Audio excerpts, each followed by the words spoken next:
English భాషను చక్కగా మాట్లాడాలి, చక్కగా ఎవరైనా మాట్లాడితే అర్థం చేసుకోవాలనే ఆకాంక్ష ఉన్నవారు ఎవరైనా సరే, ఈ టెన్సెస్ గురించి ముందుగా చక్కగా నేర్చుకోగలగాలి. ఆ నేర్చుకుంటే ఇంగ్లీష్ భాషను సగం పైగా మాట్లాడటానికి అవకాశం ఏర్పడుతుందనమాట. Simple fast tense. ఈ ఈ వీడియోలో మనం సింపుల్ ఫాస్ట్ టెన్స్ గురించి తెలుసుకుందాము. యూసేజ్ వచ్చి గతంలో పూర్తి అయిన పనిని తెలియచేయుటకు ఈ సింపుల్ ఫాస్ట్ టెన్స్ను ఉపయోగిస్తారన్నమాట. గతంలో పూర్తి అయిన పనిని తెలియజేయుటకు ఈ సింపుల్ ఫాస్ట్ టెన్స్ని ఉపయోగిస్తాం అనమాట. దీని యొక్క స్ట్రక్చర్ ఏ విధంగా ఉంటుందంటే subject plus verb 1 plus object plus extra words or other words. ఈ విధంగా దీని యొక్క స్ట్రక్చర్ ఉంటుంది. అయితే సబ్జెక్టుగా ఏమొస్తాయంటే I, we, you, they, he, she, it, singular noun మరియు ప్లూరల్ నౌన్. సబ్జెక్టుగా ఏది వచ్చినప్పటికీ కూడా ఇక్కడ వెర్బ్ టు వస్తుంది అనమాట.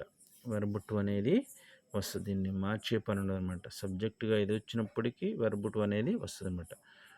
టుక్ వెర్బ్ టు యొక్క ఫామ్ ఏ విధంగా ఉంటుంది? టుక్, సెడ్, టోల్డ్, ఏట్, డిడ్. ఈ విధంగా వెర్బ్ టు యొక్క ఫామ్ ఉంటుంది. కొన్ని ఎగ్జాంపుల్స్ చేద్దాము. I saw a movie yesterday. నేను నిన్న ఒక సినిమా చూశాను. Last year I travel to Japan.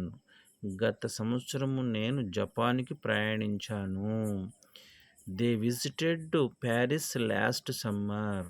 గత వేసవిలో వారు ప్యారిస్ను సందర్శించినారు.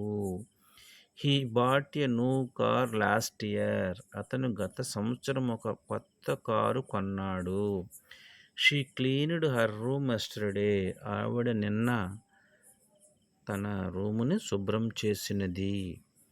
ఈ విధంగా మరికొన్ని ఎగ్జాంపుల్స్ని మీరు ప్రాక్టీస్ చేసినట్లయితే ఈ సింపుల్ ఫాస్ట్ టెన్స్ గురించి మీకు పూర్తి అవగాహన వస్తుంది. అయితే ఈ సింపుల్ ఫాస్ట్ టెన్స్ సెంటెన్సెస్ చెప్పేటప్పుడు కొన్ని కీవర్డ్స్ లేకపోతే క్లూ వర్డ్స్ని ఉపయోగించాల్సి ఉంటుంది. అవేంటంటే yesterday, last week, last month, last year మొదలైన కీవర్డ్స్ని ఉపయోగించి సెంటెన్సెస్ చెప్పవలసి ఉంటుందన్నమాట.